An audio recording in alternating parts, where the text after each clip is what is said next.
J'ai 35 ans. J'ai 58 ans. 95 ans. Je suis Chiara. Ça fait 15 ans que je travaille sur la cause des femmes. J'ai fondé une association qui s'appelle Led by Her, qui travaille sur l'entrepreneuriat féminin et sur les droits des femmes. Et on a lancé les premiers programmes en France pour accompagner les femmes qui ont subi des violences à se reconstruire par l'entrepreneuriat. Je suis Nasrine Calais, je suis médecin gynéco-oncologue à l'Institut Curie. Je m'occupe essentiellement des femmes jeunes et des femmes à risque de cancer gynécologique. Je fais partie des associations et des groupes au sein de l'Institut Curie. Donc, je fais bénévolement des réunions avec les patientes en cours de traitement, avec leurs familles pour leur expliquer les effets secondaires. Je m'appelle Monique Pelletier. J'ai très vite voulu être avocat et j'ai prêté serment à 21 ans. J'ai beaucoup aimé ce métier, surtout les instances pénales, et j'ai gardé des liens avec un certain nombre de mes clients ou clientes que j'avais défendus, que j'avais été voir en prison. Ensuite, j'ai fait de la politique, et en même temps, j'avais un enfant tous les 2 ans à peu près, ou tous les 3 ans, et j'en ai eu 7.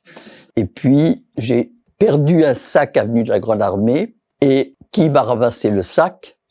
Poniatowski, qui était ministre de l'Intérieur et qui était derrière moi. Et puis il me dit qu'il aimerait bien me voir parce qu'il avait regardé ce qu'il y avait dans le sac. Et bien évidemment, j'étais en train de préparer un discours sur les jeunes. Je suppose qu'après, il a appelé Giscard. Et donc, j'ai été convoqué 15 jours après. On n'avait pas grand-chose à se dire. Il m'a demandé ce que je faisais.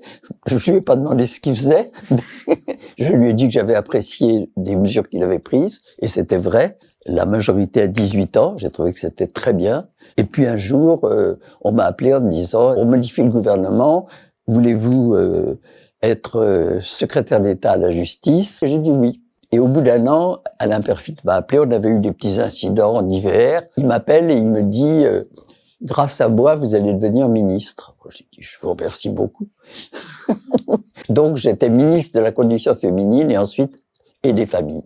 Si c'est trop long, vous coupez, hein. J'ai ensuite été chargé d'une partie de la politique de la campagne de 81. La défaite a été dure, donc j'ai repris ma carrière d'avocat jusqu'au moment où Chirac m'a nommé au Conseil constitutionnel. J'ai fait les 4 ans au Conseil qui m'ont à nouveau coupé de la profession d'avocat que j'ai reprise après.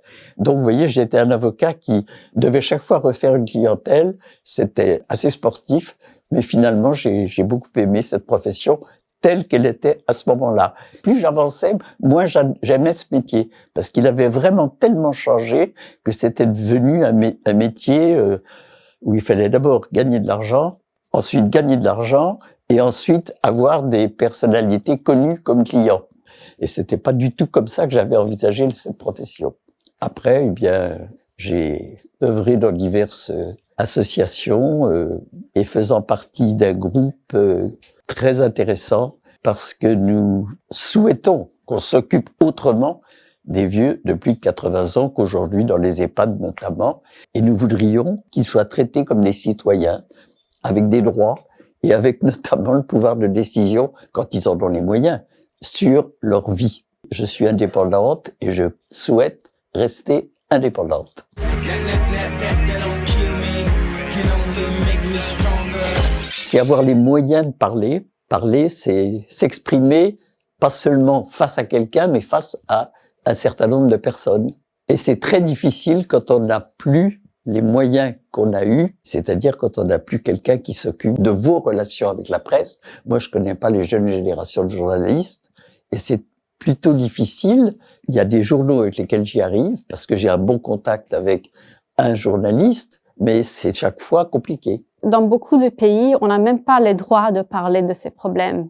Et que quand on parle des problématiques autour des femmes, dans certains pays où je travaille, on doit faire très très attention parce que si on en parle trop, on va nous arrêter. Et donc, je dis que déjà, c'est fantastique qu'on a le droit d'en parler et de pouvoir s'exprimer autour de ce sujet. Brisons le silence ensemble, parlons ensemble de la maladie avec des termes simples, parlons des traitements simplement, ouvertement, des effets secondaires possibles et gardons aussi à l'esprit qu'un médecin ne peut pas tout savoir et c'est un partage entre le patient et le savoir du médecin qui arrivera à ses fins.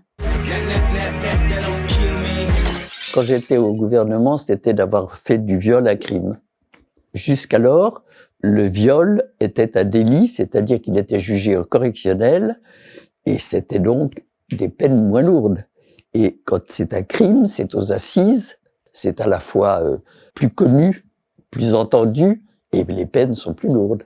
Et puis j'ai pérennisé la loi sur l'IVG, puisqu'elle avait été votée pour 5 ans à titre expérimental. Quand je vais quelque part, je reçois toujours un petit message qui me dit « Merci, ça m'a changé mon regard, merci, ça a changé ma vie ». Et je me dis que au moins une personne a été transformée parce que moi, je pense que le changement se fait personne par personne, individu par individu. Je suis très heureuse et assez fière d'être médecin gynécologue oncologue au service des femmes.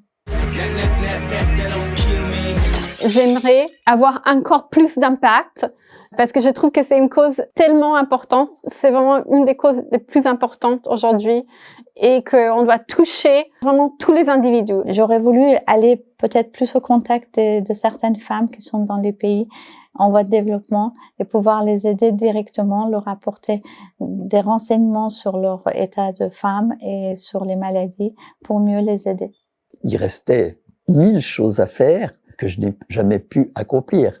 Et la société, elle n'est pas formidablement féministe dans son ensemble. Moi, je suis très optimiste parce que rien ne peut se faire en un éclair. Et quand il faut vaincre des résistances fortes, eh bien, il faut se donner du temps.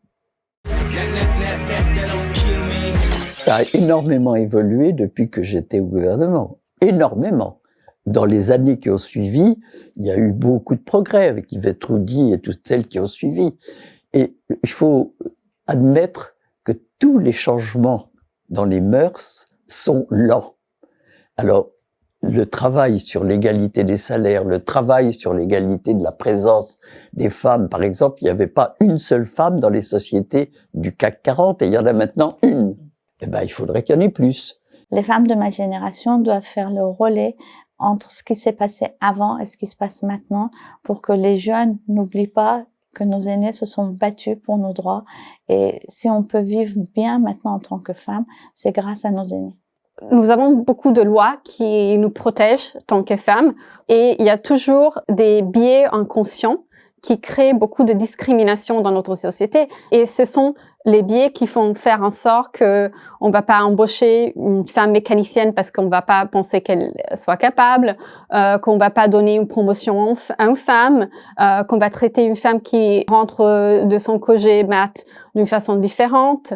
Et je pense que toute femme sur cette terre a vécu en fait cette discrimination. Une partie de la mission de ma génération, c'est aussi d'ouvrir les discours avec les hommes. Le féminisme n'est pas pour les femmes, le féminisme est pour l'égalité sur cette terre.